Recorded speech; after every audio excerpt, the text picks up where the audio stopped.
అసలు ఆ గురువు అన్న మాటలో ఉంది రహస్యం అంతా. గు అంటే అజ్ఞానం, రు అంటే తీసేసేవాడు.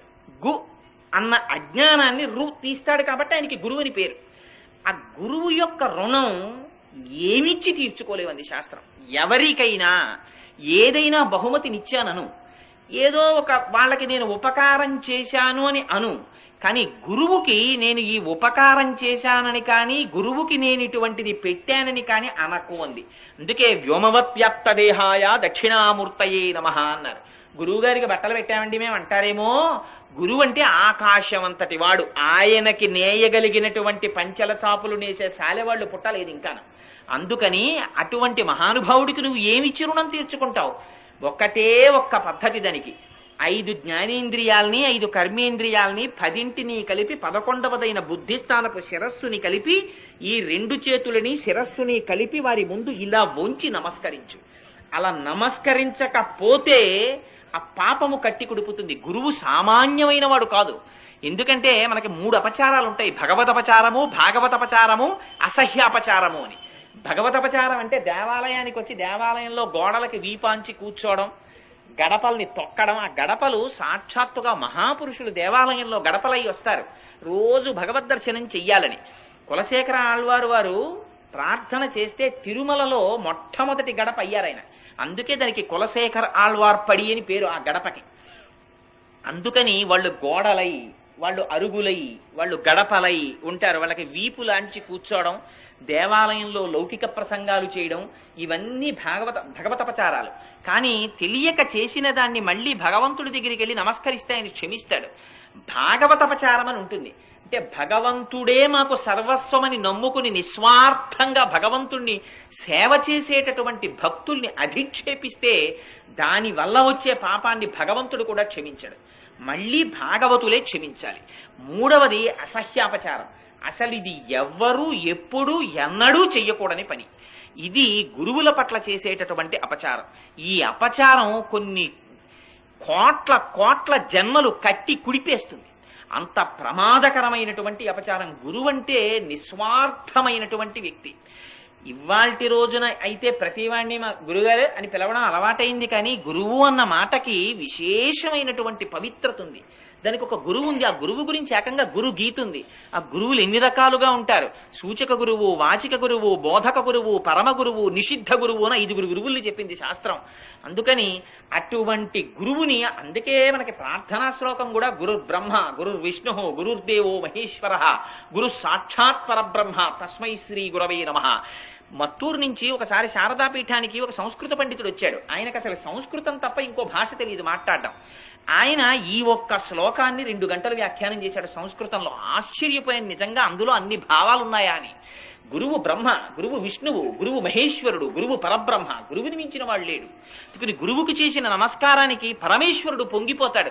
శ్రీమద్ రామాయణంలో గురువుల మాట నిలబెట్టిన శబరి మోక్షాన్ని పొందేసింది. గురువుల అనుగ్రహం ఉంటే పొందలేంది లేదు. కొడుకులు లేని దిలీపుడికి గురువు యొక్క శుశ్రూష చేత కొడుకు పుట్టాడు రఘుమహారాజు గారు. అందుచేత గురువులు కటాక్షించలేనిది లేదు ప్రపంచంలో. అందుకే పూర్వం రాజులు గురువుల్ని సేవించేవారు. ఆ గురువుల యొక్క వైభవం తన మనస్సులో ఉండిపోయింది అమ్మవారికి. అందుకని ఇవాళ గురువుల్ని స్తోత్రం చేస్తోంది ఆవిడ.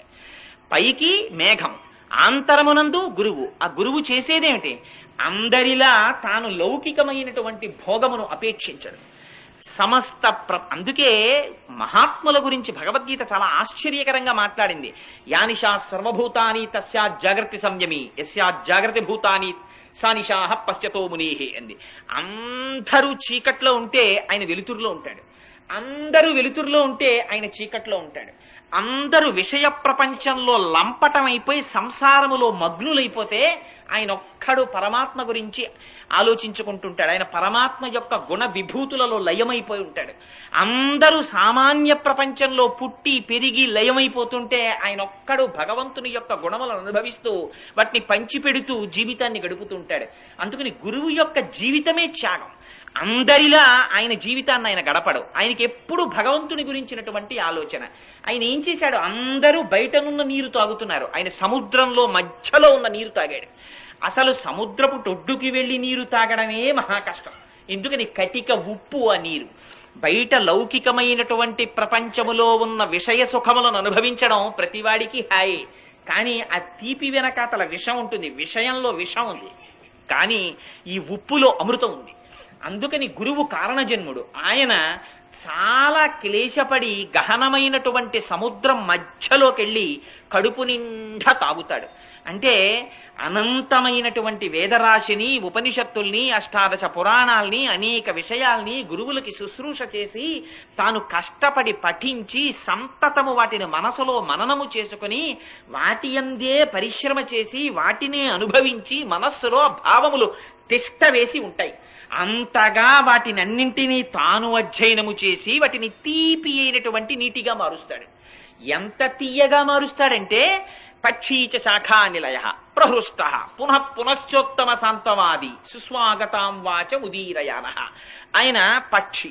పక్షి అంటే 2 రెక్కలతో ఎగురుతుంది. అలా జ్ఞానము కర్మ అన్న 2 రెక్కలతో ఆయన ఎగురుతూ ఉంటాడు. ఎక్కడ? ఆకాశంలో. ఆకాశం అంటే అంటే విష్ణువు, కాశ్ అంటే ప్రకాశించడం, విష్ణు పదంలో తిరుగుతాడు. అందరూ భూమి మీద సంసారంలో తిరిగితే ఆయన సర్వకాలముల యందు పరబ్రహ్మమునందు విహరిస్తూ ఉంటాడు. విహరిస్తూ శాఖానిలయ చెట్టు మీద కూర్చుంటాడు. ఏమిటా చెట్టు? వేదము యొక్క శాఖలలో కూర్చుంటాడు. ఎప్పుడు ఆ వేదముల చేత ప్రతిపాదింపబడినటువంటి విషయములను మనసులో మననము చేసి మురిసిపోతూ ఉంటాడు, ఆనందపడిపోతూ ఉంటాడు. ఎప్పుడు ఎక్కడ కూర్చున్నా ఏం చేస్తున్నా లోపల మాత్రం భగవద్గుణానుభవాన్ని పొందుతుంటాడు. లోపల రమించిపోతుంటాడు, కవ్వం పెట్టి తిప్పుతుంటాడు, చిలుకుతుంటాడు. ఆ గుణ వైభవాన్ని తాను అనుభవించి ఆనందపడిపోతుంటాడు. ఇవి చెప్పవలసి వచ్చినప్పుడు ఒక్కసారి తన నోటి వెంట గంగా ఝరీ ప్రవాహంలా మాట్లాడతాడు. ఆ మాట్లాడడంలో ప్రహృష్ట. ఆయనకి ఇది పొందాలని కోరిక లేదు, ఆయనకి బ్రహ్మము తప్ప వేరొకటి అక్కర్లేదు. అందుకని ఎప్పుడు తృప్తితో ఉంటాడు, నిత్య తృప్తి. ఆయనకి ఏం అక్కర్లేదు, ఆయన ఏం కోరుకోడు. అందుకని ప్రహృష్ట పునః పునశ్చోత్తమ శాంతవాది. భయపెట్టాడు. భగవంతుడంటే అంతటి వాడురా, నువ్వు ఇన్నాళ్ళు పాపాలు చేశావు, నువ్వు మహాపాపివి, నువ్వు నాశనం అయిపోతావని మాట్లాడ్డావు. పునః పునశ్చోత్తమ శాంతవాది. అయ్యో పరమేశ్వరుడు మహోదారుడు రా, ఒక్కసారి స్వామి అంటే చాలరా, పలకడానికి సిద్ధంగా ఉన్నాడురా అని మంచి మాటలు మాట్లాడతాడు. సాంప్రదాయగతంగా వచ్చినటువంటి మంత్రములను మాత్రమే ఉపదేశం చేస్తూ ఉంటాడు. అదిగో అటువంటి గురువున్నాడే, ఆ గురువుకి నువ్వేమిచ్చి రుణం తీర్చుకుంటావు? ఆ గురువు అటువంటి గహనమైన సముద్రములోకి వెళ్ళి ఆ వేదములలో ఉపనిషత్తులలో చెప్పిన విషయాల్ని తాను తాగి తీయటి నీటిగా మేఘం మార్చినట్టుగా వినగానే ఆనందము కలిగేటటువంటి పన్నీరుగా పానకంగా మార్చి తాను నిరాధారమైన ఆకాశంలోకి వచ్చి, ఆకాశం అంటే పరబ్రహ్మమునందు తాను నిలబడి అక్కడ నుంచి వర్షించినట్టుగా తన నోటి వెంట తాను అనుభవించిన భగవంతుని గుణ రూప విభూతులను వాక్యములుగా మార్చి వర్షిస్తాడు. ఆ వర్షించడానికి ఏది ఆధారం? గురువుకి. గురువుకి ఆధారం పరమాత్మే. కేవలం ఆయన పాదములు పట్టుకున్నాడు, ఆయన వర్షించాడు. ఈయన వర్షించడానికి ఆధారం ఇది, ఈయనకి పరమాత్మయే ఆధారం. ఎందుకని వాక్కు ఎక్కడి నుంచి రావాలి? వాక్కు ఊపిరిలోంచి రావాలి, వాయువులోంచి వాక్కు వస్తుంది. ఎందుకని వాక్కు నాభి దగ్గర బయలుదేరుతుంది. ముందు ఇక్కడ బయలుదేరినటువంటి వాయువు నాభి నుంచి బయలుదేరి సహస్రారం దగ్గరికి వెడుతుంది. వెడితే సహస్రారము మార్గం ఇవ్వకుండా వెనక్కి తోసేస్తుంది. తోసేస్తే వెనక్కి వచ్చినటువంటి వాయువుని తన నాలుకతో నొక్కుతాడు. ఎక్కడెక్కడ ఎప్పుడెప్పుడు ఎంత మోతాదులో ఎలా నొక్కితే ఆ అక్షరములు బయటికి రావాలో అలా నొక్కడము చేత ఆ అక్షరములు పదములై, పదములు వాక్యములై తాను లోపల అనుభవిస్తున్నటువంటి విషయములు వాక్యములలో అర్థముగా ప్రతిపాదింపబడి బయటికి వచ్చి మీ కర్ణ పుటములలోంచి లోపలికి చేరి ఇక్కడ నేను అనుభవించిన భావాల్ని మీ చేత అనుభవింపజేస్తుంది. అందుచేత ఈ లోపల ఉన్న భావములు మీ చెవులలోకి వాక్యములుగా రావడానికి ఆధారమైనది వాయువు. ఈ వాయువు పైకొచ్చినప్పుడు ఆ నాలిక మారి నొక్కడంలో తేడా వస్తే, అందుకని సరస్వతి నాలుక మీద నర్తించిందంటారు. తేడా వస్తే ఇక్కడ ఉన్న భావం అక్కడికి అందదు. ఇక్కడ ఊపిరి సరిగ్గా లోపలికి బయటికి ప్రసరించడంలో తేడా వస్తే ఉపాధి సహకరించలేదు కనుక తాను అనుభవించినటువంటి విషయాల్ని వ్యక్తం చేయడంలో ప్రమాదమునకు లోనవుతాడు, ఇబ్బంది పడి చెప్పలేకపోతాడు.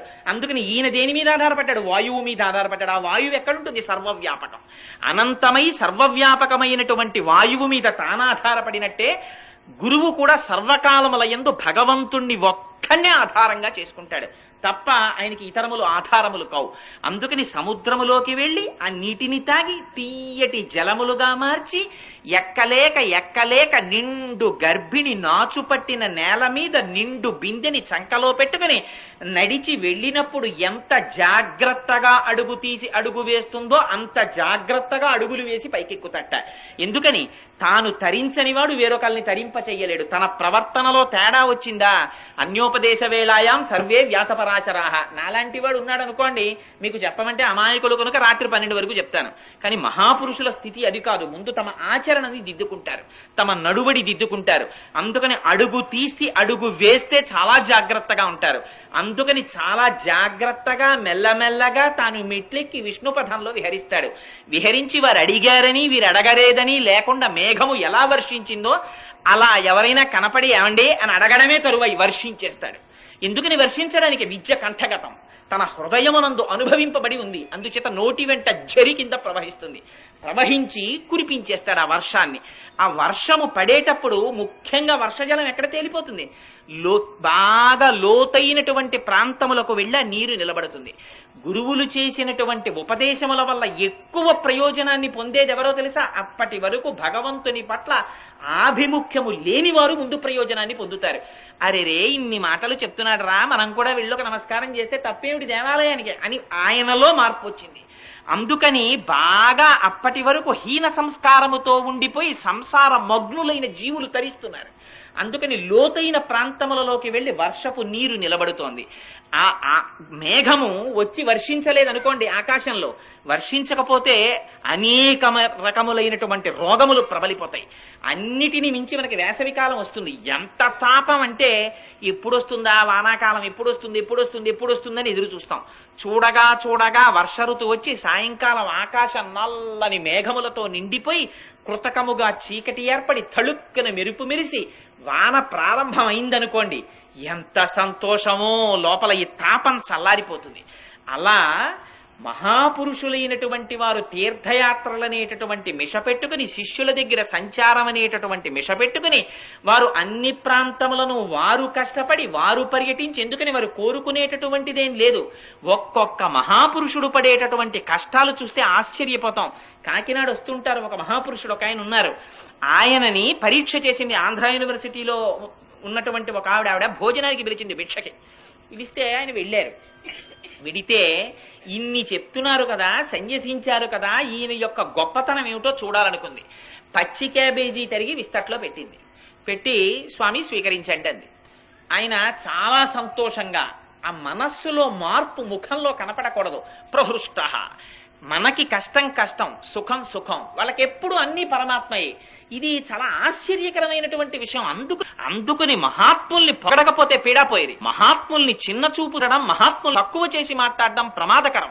కృతజ్ఞత బ్రహ్మజ్ఞేచ సురాపేచ చోరే భగ్నవ్రతే తథా నిష్కృతి విహితాసుద్భి కృతజ్ఞో నాస్తి నిష్కృతి అంటాడు కిష్కింధకాండలో లక్ష్మణుడు. బ్రహ్మజ్ఞేచ, నువ్వు బ్రహ్మహత్య చేశావా, నిష్కృతుంది. బ్రహ్మజ్ఞేచ సురాపేచ, కళ్ళు తాగిన వాడికి ఉంది నిష్కృతి. దొంగతనం చేసిన వాడికి నిష్కృతి ఉంది. మహాపురుషుల దగ్గర ఉపకారమును పొంది వాళ్ళు ఇచ్చినటువంటి వాంగ్మయాన్ని చదివి వాళ్ళు ఇచ్చిన మార్గంలో నడిచి వాళ్ళని దూషిస్తే కట్టి కుడుపుతుందా పాపం. మహాత్ముల జోలికి వెళ్ళకూడదు, వాళ్ళని నిందించకూడదు. నువ్వు నమస్కారం చేయకపోతే ఓ పీడ వదిలిపోయింది అక్కడతో, కానీ వాళ్ళని మాత్రం నిందించకూడదు, మహాపొరపాటు. అందుచేత గురువంటే గురువే, అజ్ఞానాన్ని తొలగించగలిగినటువంటి దీపం ఆయన. అందుకని ఆ తల్లి అంత ఆర్తితో ప్రార్థన చేస్తోంది ఆ గురువు యొక్క వైభవాన్ని. ఆ గురువు ఏమి కోరి వచ్చాడు? ఆయనకి పచ్చి క్యాబేజీ పెట్టింది ఆవిడ. ఆయన ఏం బెంగపెట్టుకోలేదు, తాను తినగలిగినంత ఆ పచ్చి క్యాబేజీ తిని చేతులు కడుక్కున్నారు. తుల్యనిందా స్తుతిర్మౌని సంతుష్టో ఎనకేనచిత్ అనికేత స్థిరమతి భక్తిమాన్మే ప్రియోనర. కాళ్ల మీద పడిపోయింది ఆయనకి. మహానుభావ, తెలియక ఇలాంటి పరీక్ష చేశాను, నన్ను మన్నించండి అని. ఎందుకమ్మా మన్నించడం, నువ్వు చేసింది తప్పే ఉంది. నేను విశాఖపట్నంలో భీమునిపట్నంలో ఒక సన్యాసిని చూశాను. ఎంత ఆశ్చర్యం అంటే, ఆయనకి కడుపులో వేసిన ఆకలి ఆయనకి ఒక రోగం. ఆయన ఒక గంటన్నర సేపు మాట్లాడారు. మేము 15 మంది వెళ్ళాం. అసలు ఆయన ఎక్కడ ఉండరు, ఎక్కడో కొండ గుహల్లో రాళ్లల్లో ఉంటారన్నారు. ఆ రోజున మా అదృష్టహేతు ఏమిటో తెలియదు కానీ ఆ రోజున మేము కొండ సగం ఎక్కేటప్పటికీ ఓ బండ కింద కూర్చుని గేదెలు కాసే పిల్లతో మాట్లాడుతున్నారు. మాట్లాడుతుంటే అక్కడికి వెళ్ళి ఆయన దగ్గర కూర్చుంటే ఒక గంటన్నర సేపు శరీరం గురించి ఆయన మాట్లాడారు. అసలు ఆయన ఎప్పుడు మాట్లాడత, అలాంటి వారు ఎందుకు మాట్లాడారో తెలియదు, మాట్లాడారు గంటన్నర సేపు. మహానుభావుడు నా జీవితంలో మర్చిపోలేను. అన్ని గొప్ప విషయాలు మాట్లాడి, ఆకలి వేస్తే అలా నడిచొస్తూ ఆవు కుడితి తాగుతుంటే అది తాగేంతసేపు చేతులు కట్టుకుని నిలబడ్డారట. ఆ ఆవు కుడితి కడుపు నిండా తాగేసి ఇంకా కుడితి తాగదిహ అని నిర్ణయించుకున్నాక ఆ మిగిలిన కుడితి తాను తాగి వెళ్ళిపోయారు. వారికి ఇది త్రాగవచ్చా ఇది తినకూడదా అని కూడా ఉండదు. ఆ స్థితికి వెళ్ళిపోయిన వాళ్ళు మహాపురుషులు. వాళ్ళకి పేరు పెట్టడం, వాళ్ళకి పద్దులు పెట్టడం, వాళ్ళని విమర్శించడం గొప్ప విషయాలు కావు. ఆ స్థాయికి ఎదగడం గొప్ప. ఎక్కడి నుంచి వచ్చావో నీకు తెలియదు, ఎక్కడికి వెళ్ళిపోతావో నీకు తెలియదు, ఎందుకు వచ్చావో తెలియదు. అసలు నీ పేరు నీ శరీరం తెలుసుకోవడానికి నీకు 15 ఏళ్లు పడుతోంది. నీకు వృద్ధాప్యం వచ్చిన తర్వాత చితి మీద పెట్టాక ఓసారి కాలిపోతావు, చింతతో ప్రతినిత్యం కాలిపోతున్నావు. ఈ మధ్యలో ఉన్న కాసేపటి యవ్వనంలో నీకు ఎంత అల్లరు. వయసి గతే కామ వికార శుష్కే నీరే కక్కాసార క్షీణే విత్తే కప్పరివారో జ్ఞాతే తత్వే కస్తంసార అంటారు శంకరాచార్యులు వారు. ఎక్కడి నుంచి వచ్చిందిరా నీకు ఈ పిచ్చి? వయసిగతే కక్కామ వికార. ఇలా ఉండిపోతుంది అనుకుంటున్నావా శరీరంలో బలం? మాకురు ధన జన యవ్వన గర్వం హరతి నిమేషత్కాల సర్వం మాయామయమితమఖిలం హిత్వా బ్రహ్మపదం త్వం ప్రవిశ విదిత్వా. బలమత్తరమైన కాలస్వరూపమై పరమాత్మ నడుస్తున్నారు వెనకాతల. ఆ కాలగతిలో నీ యవ్వనం నశించిపోతుంది, శరీరం శిథిలమైపోతుంది. ప్రజ్వరుడు వచ్చి కోట బద్దలు కొడతాడు. ఆనాడు నిన్ను పలకరించే వాళ్ళు ఉండరు. యవత్విత్తోపర్జన శక్త స్థావందిజ పరివారో రక్త పశ్చాజ్జీవతి జర్జరదేహే వార్తాకోపిన పృచ్చతి గేహే. అయ్యా బాగున్నారా అని అడిగేవాళ్ళు ఉండరు. గుర్తుపెట్టుకోరా, ఎందుకు వచ్చిన తాపత్రయం? అటు నటించి పట్టుకోవలసిన వాడి పాదాలు పట్టుకో అంటారు. అలా పట్టుకున్న వాళ్ళు మహాపురుషులు, గురువులు. వాళ్ళు మనకు మార్గం చూపించినటువంటి వాళ్ళు. అందుకని అదిగో ఆ నిరాధారమైనటువంటి ఆకాశములోకి వచ్చి వర్షించేస్తే ఇంత కష్టపడి గురువులు చెప్పినా అందరికీ అవి ప్రయోజనం కలగవుట. ఇంత కష్టపడి గురువు చెప్తే ఆ చెప్పినటువంటి గురువు చెప్పినటువంటి మాటలు కొందరికి మరింత పాషండులవుతారు. సదాశివ బ్రహ్మేంద్ర స్వాముల వారు సర్వం బ్రహ్మమిదం జగత్ అని చెప్పుకుంటూ వెళ్ళిపోతున్నారు. వెళ్ళిపోతుంటే వెనక నుంచి ఒక ఆయన వచ్చాడు. వచ్చి స్వామి అంతా బ్రహ్మమేనని కదా అంటున్నారు, ఈ శరీరం కాదు అని కదా అంటున్నారు అని ఒక కత్తోటి తువ్వాల్లోంచి తీసి గభాలను చేయి నరికేశాడు. నరికేస్తే రక్తధారలు కారిపోతున్నాయి. మీరు కాదు కదా స్వామి చేయి నరికేశాను, ఏమిటి మీకు ఇబ్బంది అన్నాడు. సదాశివ బ్రహ్మేంద్రులు చూసి ఒక నవ్వు నవ్వి, ఎప్పటివారో కారు సదాశివ బ్రహ్మేంద్రులు, ఒక నవ్వు నవ్వి, అవునాయనా నేను చెప్పింది నీకు ఇంతవరకే అర్థమైంది, సరే కానీ యథార్థం అంతే అని వెళ్ళిపోతున్నారు. గభాలను వచ్చా చెయ్యి అంటుకుంది. వెనక చూసేవాడు ఒకడు ఉంటాడు. అటువంటి వాళ్ళకి ఆయన మీద పూనిక, ఇటువంటి వాళ్ళ మీద పట్ల వాళ్ళకి భయం ఉండదు. అందుకని అదిగో అటువంటి మహాపురుషులంటే వాళ్ళు. అందుచేత అటువంటి మహాపురుషులు ఆ నిరాధారమైనటువంటి ఆకాశంలోకి వచ్చి మేఘం వర్షించిన తరువాత మేఘం ఎవరి కృతజ్ఞత అడుగుతోంది చెప్పండి? మేఘం యొక్క వాన జిల్లేడు చెట్టు మీద పడితే ఆకులు రాలిపోతాయిట. అందరికీ పనికొచ్చిన వాన జిల్లేడు చెట్టుకు పనికి రాకుండా పోయింది. ఒక గురువు యొక్క ప్రసంగం 1000 మందిని ఉద్ధరిస్తే ఒక్కడిని మరింత పాషండుండి చేస్తుంది. వాడి సంస్కార బలం అటువంటిది. అందుకే ఈ సంస్కారములు కూడా జన్మాంతరంలో మన వెంట తెలియకుండానే వస్తుంటాయి. ఇప్పుడే ఇవాళ సాయంకాలం ఆఫీసులో అరగంట ఆఖరణ ఖాళీ ఉంటే మా గోపి గారితో ఆ సంస్కార బలం గురించి కాసేపు చర్చ జరిగింది. ఆ సంస్కారాలు ఎంత రహస్యంగా మనని వెన్నంటి వస్తుంటాయన్న దాని మీద చాలా అనుకోకుండా జరిగిన ప్రసంగాల్లో మంచి విషయాలు ముచ్చటిస్తుంటాం ఒక్కొక్కసారి. అందుకని అది ఆ సంస్కారాల్ని వెంట తెచ్చుకుంటుంటాడు. ఆ లోకవాసన, ఈ వాసనలు, లోకవాసన, దేహవాసన, శాస్త్రవాసన, ఇవన్నీ వెంట తెచ్చుకుంటాడు. ఈ తెచ్చుకోవడం అలవాటనేటటువంటిది మనకి ఉట్టినే పోలా. లోపల పుణ్యం పాపం చెయ్యడం, లోపల పడేయడం అనేటటువంటి సంచోటి దగ్గర పెట్టుకోవడం అలవాటు మనకి. ఈ అలవాటు తెలియకుండా పైన కూడా ఉంటుంది. అందుకే పరుసో లేకపోతే బ్యాగో ఏదో ఒకటి పట్టుకుని ఎడతాడు బయటికి వెళ్ళినప్పుడు.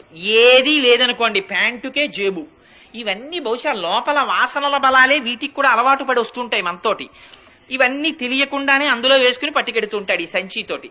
అందుకని ఒక్కొక్కసారి గురువులు చెప్పినటువంటి మాటలు పాషండులకి కూడా పనికి రాకుండా పోతాయి. వాడు మరింత పాషండుడైపోతాడు.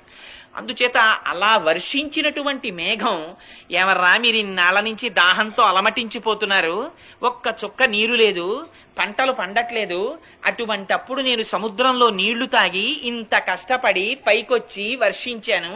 ఆ వర్షించడం కూడా ఎలాగట, నల్లని మేఘము నీలి ఆకాశంలో చల్లతనంతో వచ్చి వర్షించిందిట.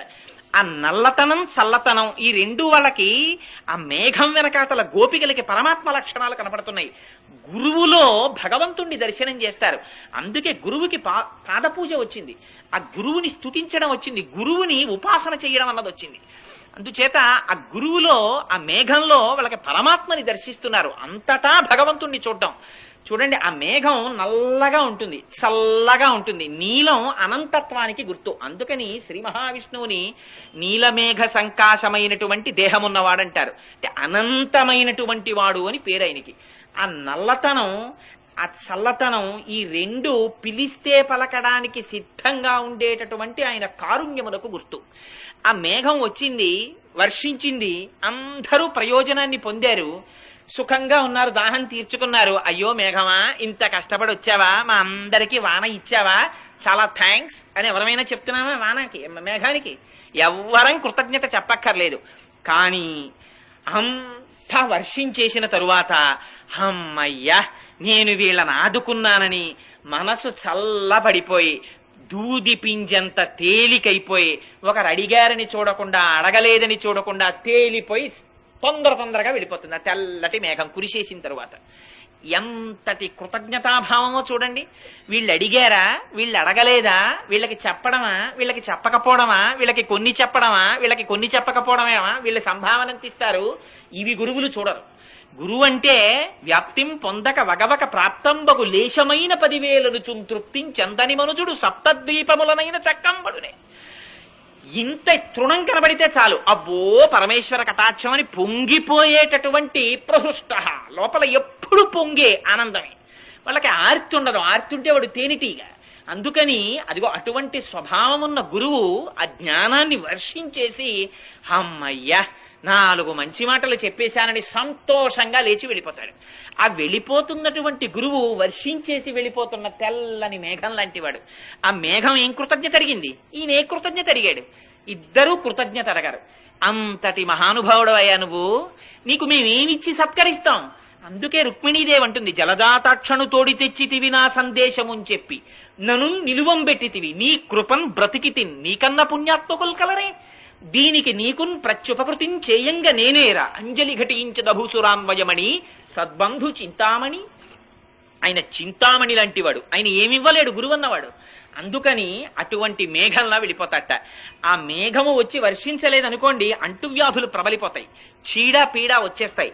అలాగే మహాత్ములైనటువంటి వారు తమ శరీర కష్టాన్ని చూసుకోకుండా బోధ చెయ్యలేదనుకోండి, రామకృష్ణ పరమహంసకి కంఠంలో క్యాన్సర్ పుట్టిన తర్వాత కూడా మహానుభావుడు శిష్యుల్ని ఉద్ధరించడానికి ప్రవచనం చేశారు.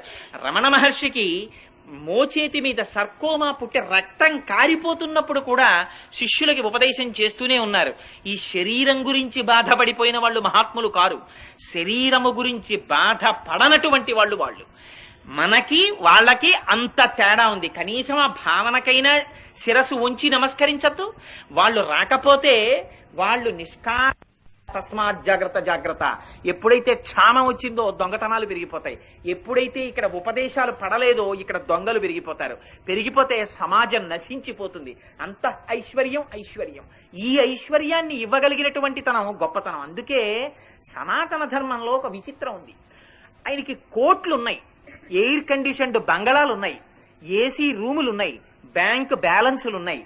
ఇవేమీ లేకుండా గోచీ పెట్టుకుని చెట్టు కింద ఉంటాడు ఒక ఆయన. ఇన్ని ఏసీ కార్లు ఉన్నవాడు అక్కడికి వెళ్ళి ఆ ఏసీ కారు దిగిపోయి చేతిలో 2 అరటిపళ్ళు అట్టుకుని గోచీ పెట్టుకున్న వాడికి ఇచ్చి ఆయన కాళ్ళ మీద పడి, మహాత్మా 2 మాటలు చెప్పండి, మనశ్శాంతి లేదంటాడు. ఎందుకు వచ్చావురా ఇక్కడికి అంటే, అబ్బా శాంతి లేదండి అంటాడు. ఇన్ని విడిచిపెట్టి గోచీ పెట్టుకున్న వాడి దగ్గర శాంతి ఉంది, ఏమీ ఇన్ని ఉన్న వాడి దగ్గర శాంతి లేదు. కాబట్టి ఉండవలసిన శాంతి ఎందులో ఉంది? మహాపురుషుల దగ్గర ఉందా శాంతి. అందుకని వాళ్ళు పర్యటన చేసి వాళ్ళు ఏ ప్రయోజనం లేకపోయినా వర్షిస్తారు. అటువంటి వాడికి నువ్వు నమస్కారము చేసి తీరకపోతే నువ్వు కృతజ్ఞుడివి. నీకు చేతులు ఉన్నందుకు కంజాక్షునకు కాని కాయంబు కాయమే పవన గుంభిత చర్మ భస్త్రికాక, వైకుంఠు పొగడని వక్త్రంబు వక్త్రమే ఢమఢమధ్వనితోడి ఢక్కగాగా, పరమేశు చూడని కన్నులే తనుగుడ్య చాలా రంధ్రములుగాక, చక్రి చింతలేని జన్మంబు జన్మమే తరళ సలిల నుద్దు దంబుగాక, విష్ణుభక్తి లేని విభుదుడే పాదయుగముతోడి పశువుగాక అంటాడు ప్రహ్లాదుడు. అలా గురువుని చూసి నమస్కరించలేని శిరస్సు, గురువు ముందు కైమోడ్చని చేతులు, గురువుని పొగడలేని నోరు ఉండి ఎందుకు? అందుకని వ్రత ప్రారంభంలోనే గురువు యొక్క వైభవాన్ని ఆ తల్లి అంత అందంగా మేఘాన్ని అడ్డుపెట్టి చెప్తోంది. ఆ గురువుట ఆకాశంలోకి వచ్చి మేఘంలా నిలబడితే ఆ వర్షించే ముందు మామూలుగా వర్షించట. ఎలా వర్షిస్తాడు? ఆ శ్రీమన్నారాయణుని యొక్క బాహు యుగళిలో కుడి చేతిలో ఉండేటటువంటి చక్రము ఎలా మెరుస్తుందో అలా మెరుస్తట. దానికి సుదర్శనం అని పేరు. సుదర్శనం అంటే మంచి దర్శనము కలిగినటువంటిది. ఆ సుదర్శనము యొక్క మెరుపులో నీలితనము కలిగినటువంటి పరమాత్మ యొక్క దర్శనం అవుతుంది. ఆ సుదర్శనం తిరుగుతుంటుంది చర్ చర్మని స్వామి చేతిలో. ఆ సుదర్శనం ఏం చేస్తుంది? ఎప్పుడు వెళ్లి శత్రువుల్ని హతమారుస్తుంది. అందుకని సన్యాసులు ఏం చేస్తారు? చేతిలో దండం పట్టుకుంటారు. దండం ఎందుకు? కుక్కల్ని అడ్డొచ్చిన వాటిని కొట్టడానికా? కాదు కాదు. వేద విరుద్ధమైనటువంటి వాదనలు ప్రబలిపోతే వాళ్ళ యొక్క వాగ్ఝరి చేత ప్రమాణమును ఆవిష్కరించడము చేత మళ్లీ తమ సత్యదండాన్ని చేతపట్టి జగత్తు యందు వేద ప్రమాణమును నిలబెడతారు. నిలబెట్టి ఒక చోట ఉండకుండా సర్వకాలముల యందు అంతటా సంచరిస్తూ ఏది దొరికితే అది తింటూ జగత్తుకి బోధ చేసి తిరుగుతూ ఉంటారు. అదిగో అటువంటి వాళ్ళు మహాపురుషులు, వాళ్ళు గురువులు. అందుకని అలా వచ్చినటువంటి గురుస్వరూపమైన మేఘమా, నువ్వు ఆ చక్రము మెరిసినట్టు మెరవాలి. ఆ చక్రం ఏం చేస్తుంది? విరోధుల్ని దండిస్తోంది. ఈయనేం చేస్తున్నాడు? వేద విరుద్ధమైనటువంటి మార్గముల యందు ప్రవర్తించేటటువంటి వారికి బోధ చేసి మళ్ళీ వేద మార్గాన్ని నిలబెడుతున్నాడు. వేదము యొక్క ప్రమాణమును స్థాపిస్తున్నాడు. భగవంతుడికి ఉపద్రవం కలగకూడదన్నది గురువుల బెంగ. మనందరం భగవంతుడి దగ్గర స్తోత్రం చేసి ప్రయోజనం పొందాలనుకుంటాం. మరి గురువులో భగవంతుడు రక్షింపబడాలని కోరుకుంటారు. అందుకని వాళ్ళు మంగళాశాసనం చేస్తారు. అంటే పూజ చెయ్యరాండి అని అనుకోకండి. తాదాత్మత మంగళాశాసనంలో పొందుతారు. ఆ స్వామి చల్లగా ఉండాలి, స్వామి చల్లగా ఉండాలని కోరుకుంటారు.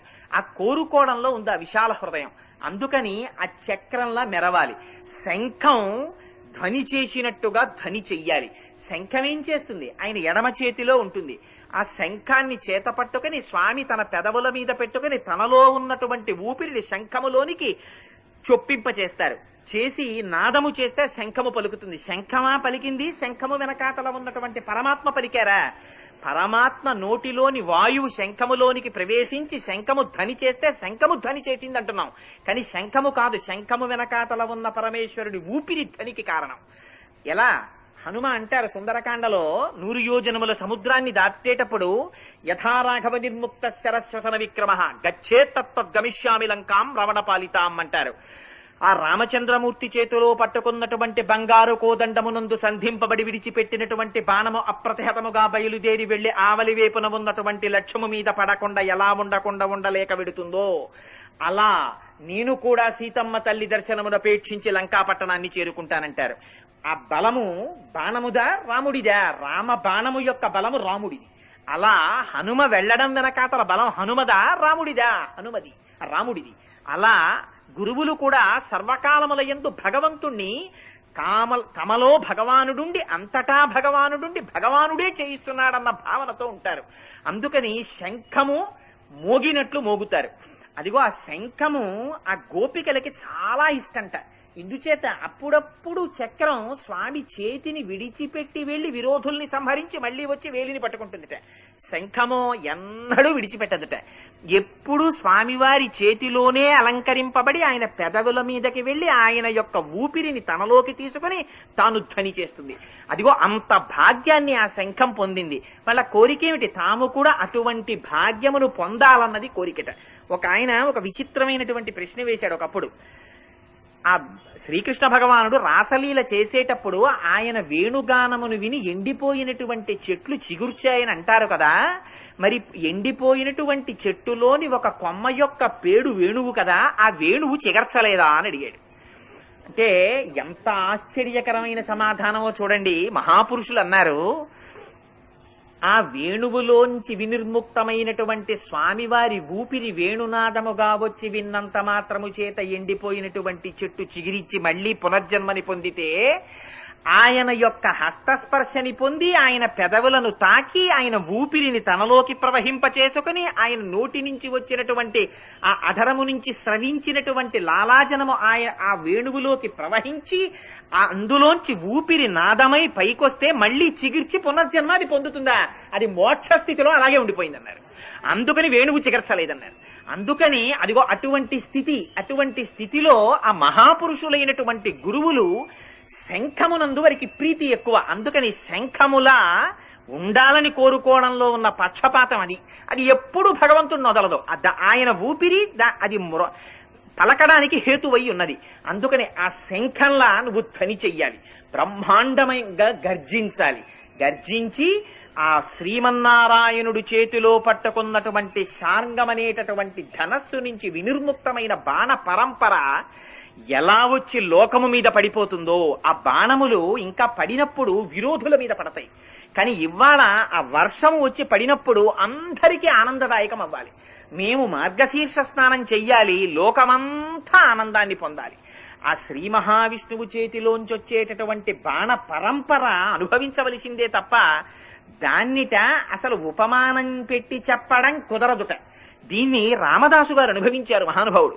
ఆయన అన్నారు, ఆయన ఎక్కడ దర్శనం చేశారో మనస్సులో ఖరదూషణాదులనేటటువంటి 14,000 మంది రాక్షసులు ఒకవైపు, రామచంద్రమూర్తి ఒక్కరు ఒకవైపు, 14,000 మంది విడిచిపెట్టినటువంటి అనేక రకములైన ఆయుధాల్ని బాణాల్ని మహానుభావుడు ఎప్పుడు బాణం తీసేవారో, ఎప్పుడు కోదండంలో పెట్టేవారో, ఎప్పుడు సంధించేవారో, ఎప్పుడు ఆకర్ణాంతము లాగేవారో, ఎప్పుడు విడిచిపెట్టేవారో తెలియదు. అందుకని రామదాసు గారు అంటారు, బండన భీముడు అట్టజన బాంధవుడు జ్వల బాణతూణ కోదండ కళాప్రచండ భుజతాండవ కీర్తికి రామమూర్తికిన్ రెండవ సాటి దైవమిక లేడనుచున్ గడకట్టి భేరి కాడాండ డడాండ డాండ నినదంబుల జాండము నిండ మత్త వేదండము నెక్కి చాటెదను దాశరథి కరుణాపయోనిధి అంటారు. స్వామి, అలా ఇలా కదయా, నీ భుజములు తాండవం చేస్తాయి శత్రువులతో యుద్ధం చేసినప్పుడు. ఆ తాండవం ఎలా ఉంటుందంటే, నేను మామూలుగా చెప్పను స్వామి, 4 రహదారుల మధ్యలో 2 స్తంభములు పాతుతాను. ఆ 2 స్తంభముల మధ్యలో ఒక బ్రహ్మాండమైన భేరీ కడతాను. ఒక ఏనుగునెక్కి వస్తాను, చేతిలో ఒక పెద్ద భేరీని మోగించేటటువంటి సాధనాన్ని పట్టుకుంటాను. డాండ డడాండ డాండ నినదంబుల జాండము నిండా ఆ ఏనుగు మీద కూర్చుని దాన్ని భేరిని మోగిస్తాను. ఎందుకు మోగిస్తున్నామని అందరూ వస్తారు. అది విని అప్పుడు చెప్తాను, రెండవ సాటి దైవమిక లేడునుచున్, రామచంద్రమూర్తి లాంటి దైవము లేడు లేడు లేడు అని గడకట్టి ఆ భేరి మ్రోగించి ప్రకటిస్తాను. స్వామి, నీ భుజకీర్తి అటువంటిది, ఆ భుజములలోంచి వచ్చేటటువంటి బాణ పరంపర అటువంటిదని వర్ణిస్తారు. అలా ఆయన శ్రీ మహావిష్ణువై ఆ శార్ంగమనేటటువంటి ధనస్సు పట్టుకొని ఆ బాణములను వర్షించినప్పుడు ఆ బాణములు ఎలా వచ్చి పడిపోతాయో నీలోంచి వర్షధారలు అలా పడిపోవాలి. ఆ పడిపోతే సమస్త జగత్ ఆనందించాలి. మేము అప్పుడు మార్గశీర్ష స్నానాన్ని ఆ వానలో మేం చెయ్యాలి. అంటే ఏమిటి? ఎప్పుడు భగవంతునితోటి విడవడని నిత్య సంశ్లేష ఐశ్వర్యము కలుగుతుంది.